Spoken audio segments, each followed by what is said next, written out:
Good morning. आम्ही आता कलकत्त्यात आलो आहोत. कलकत्त्यात म्हणजे भंजपूर आपलं तारकेश्वरला आलो आहोत. तारकेश्वरला खूप सुंदर शिव मंदिर आहे आणि त्या शिव मंदिरचं आता आज सोमवार पण आहे, दर्शन करायला चाललो. आमचा मित्र सुप्रोतो आहे, त्याच्या घरी आलो होतो.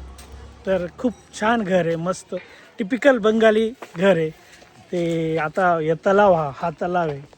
या तलावाला पुखूर म्हणतात. ते पुखूर म्हणतात आणि त्याच्यात मासे असतात, सगळं असतं. खूप एकदम गावखेड्यात आल्यासारखं भारी वाटतं. चला आता आपण तारकेश्वरचं दर्शन करू आणि जाऊया. मस्त हिरवेगार शेती आहे.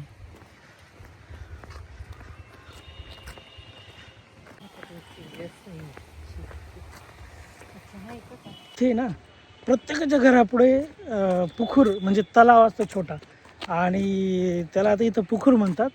आणि प्रत्येक शेतकऱ्याच्या घरापुढे तलाव असतो आणि तिथं मासे वगैरे सोडलेले असतात आणि ते मासेचं पण उत्पन्न होतं त्यांना, आणि त्या तलावाचं पाणी शेतीसाठी पण उपयोग होतो. हे बघा, मातीच्या किती छान छान मूर्त्या बनवतात तिथे.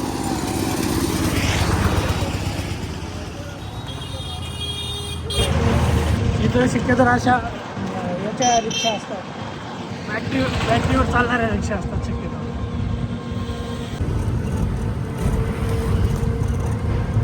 खूप छान प्लेस आहे. कलकत्त्यापासून 50-60 किलोमीटर दूर. खूपच चांगली प्लेस. ह्या प्लेसला नक्की जा.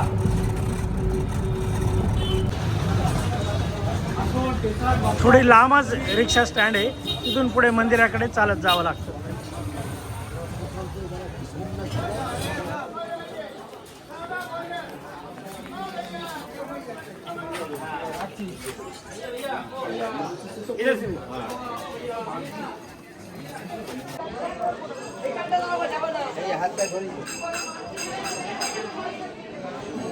हा मंदिरच्या बाजूला तलाव आहे आणि या तलावात आता आम्ही हातपाय धुवून मग आता मंदिरात जायचं.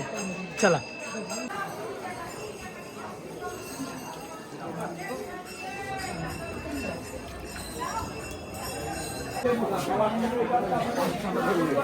दादा, मोबाइल चलता है अंदर? अंदर बंद है. नहीं, मोबाइल लेके जा सकते हैं ना, लेकिन चालू नहीं करेंगे. लेके जा सकते.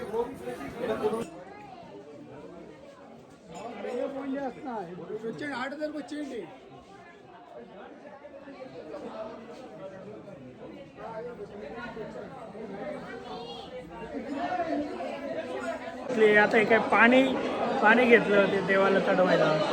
पाठी मंदिर आहे आणि ह्याच मंदिरात आता पूजा केली. हे भगवान तारकेश्वरचं मंदिर आहे. काली मंदिर आहे. अंदरची मागची बाजू आहे. बंद कर लीजिए, बोल रहा हूँ आपको बात.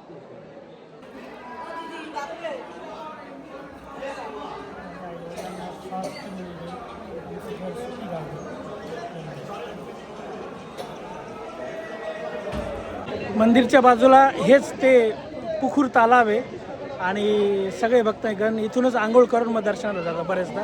आता आंघोळ कोणी करत नाही, हातपाय धुतात आणि मग मंदिरात जातात. आणि इथे समोरच मंदिर आहे. मस्त मनोभावे दर्शन झालं आणि आता आम्ही मार्केट फिरतोय.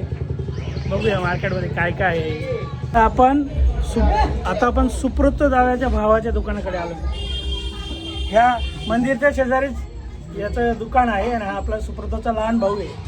आणि यांनी पण नाशिकमध्ये जवळजवळ 14 वर्ष काम केलंय ना. 14 साल सोन्याचं काम केलंय. पण नंतर आई वडिलांच्या सेवासाठी इकडं गावाकडे आला तो आणि सुप्रोतो दादा तिकडे राहिला. कैसे हो?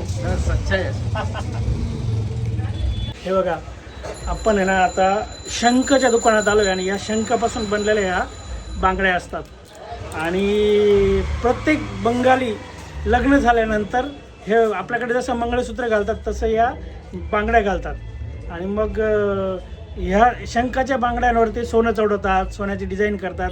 भरपूर प्रकार असतात याच्यात. तर असं आहे. आपलं मंगळसूत्र असतं, यांचे बांगड्या असतात, लग्नाचं निशाणी. तिथे सगळे शंख लावलेले विकताय. आता दर्शन करून आला, आता आम्ही त्याच्या घरी चाललो आहे. आणि सगळ्यात विशेष गोष्ट म्हणजे मला भाषेचा प्रॉब्लेम नाही येते इथे, कारण माझ्याकडे इतके बंगाली कामाला आहेत. तर त्यांच्याबरोबर चालून जाणारी भाषा येते मला, म्हणजे त्यांना कळेल मला कळेल त्यांची भाषा, असं एवढं तर येतं नक्की बंगाली. तर काहीच प्रॉब्लेम नाही आला, म्हणजे मी कलकत्त्यात कुठेही फिरू शकतो. त्यांच्या भाषेच्या मला प्रॉब्लेम नाही. चला, तुम्हाला हा व्हिडिओ कसा वाटला कॉमेंट्स करा, आवडला तर शेअर करा, आणि माझी पुढचे व्हिडिओ जर पाहायचे असतील तर सबस्क्राईब करा. धन्यवाद.